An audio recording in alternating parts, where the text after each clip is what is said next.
اللهم صل على محمد وآل محمد. اعوذ باللہ من الشیطان الرجیم. بسم اللہ الرحمن الرحیم. اگر رمضان کے روزے کسی سے قضا ہو جاتے ہیں تو یہ بہت سارے افراد جانتے ہیں کہ پھر ان روزوں کی قضا کرنی پڑتی ہے، چاہے جان بوجھ کے روزے چھوڑ دیے ہوں یا کسی مجبوری کی وجہ سے چھوڑے ہوں، تمام روزوں کی قضا کرنا پڑتی ہے. مگر قضا میں کوئی ترتیب نہیں ہے. مثلا فرض کیجئے کہ پچھلے 4-5 سال سے کوئی شخص کسی بیماری میں مبتلا ہے، لہذا اس کے کچھ روزے چھوٹ جاتے ہیں. 5 روزے مثلا 2012 میں چھوٹ گئے، پھر 4 روزے مثلا 2013 میں چھوٹ گئے، پھر 6 روزے مثلا 2014 میں چھوٹ گئے. اس طرح سے جو روزے چھوٹ جاتے ہیں تو اگر یہ روزے چھوٹ گئے ہیں تو ان کی ترتیب کا خیال رکھنا ضروری نہیں ہے.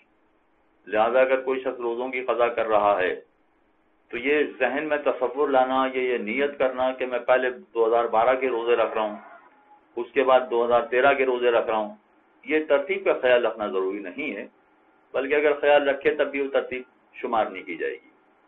لہذا اگر کسی پر پچھلے 3 سال 4 سال 5 سال کے روزے قضا ہوں تو جس ترتیب سے بھی چاہے وہ رکھ لے، کوئی حرج نہیں. ہاں البتہ یہ ہے کہ پچھلے ماہ رمضان کے روزے اگر اس سے قضا ہوئے ہیں تو ترتیب کا خیال رکھنا پھر بھی ضروری نہیں ہے.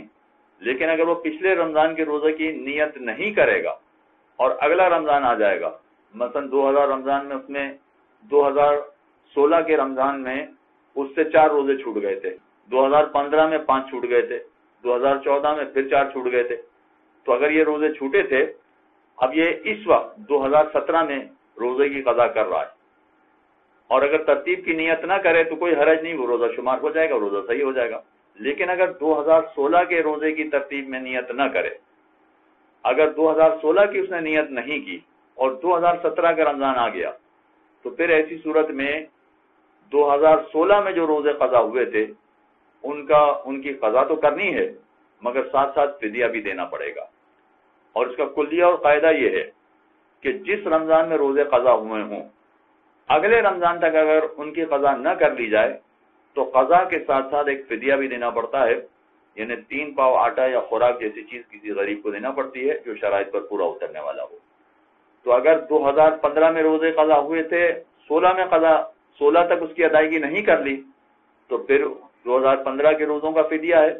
اسی طرح سے 2016 کے روزے قضا ہوئے تھے، اگر 2017 تک اس کی ادائیگی نہیں کر لی تو جتنے روزے باقی رہ گئے تھے ان کی قضا بھی کرنی ہے اور ان کے فدیوں کی ادائیگی بھی کرنی ہے.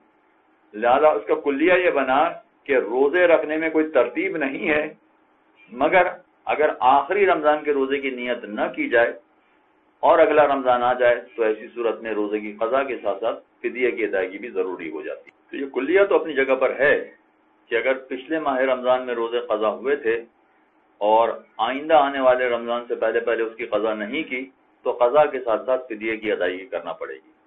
مگر یہ بات پیش نظر رہے کہ یہ فقط 1 سال کا کلیہ ہے. یعنی اگر فرض کیجئے کہ کسی کے 2014 میں روزے قضا ہوئے تھے، 15 تک نہیں رکھے تو فدیہ آ گیا، مگر اس کے بعد 15 کے بعد 16 میں بھی اس نے نہیں رکھے تو اب دوبارہ فدیہ نہیں دینا. 2017 میں بھی اس نے نہیں رکھے تو اس کے بعد تیسری مرتبہ فدیہ نہیں دینا. فدیہ فقط ایک ہی مرتبہ ہوتا ہے. یعنی 2014 میں کسی نے قضا کیے تھے اور 2015 تک روزے نہیں رکھے تو بس یہ ایک ہی دفعہ اس کو فدیہ دینا ہے. اب اگر 2016 تک بھی وہ ان روزوں کی قضا نہیں کرتا، 2017 تک بھی اگر قضا نہیں کرتا تو بار بار فدیہ نہیں آتا، فدیہ فقط ایک مرتبہ آتا ہے. لہذا اس کی ذمہ داری فقط روزے کی قضا کے ساتھ ساتھ ایک فدیہ کی ادائیگی ہے. ایک روزے کے بعد ایک فدیہ، اور اگر 4 روزے چھوٹے ہیں تو 4 روزے اور 4 روزوں کی قضا اور 4 فدیہ اس کو ادا کرنے پڑیں گے. صلی اللہ علیہ محمد اللهم صل على محمد وآل محمد.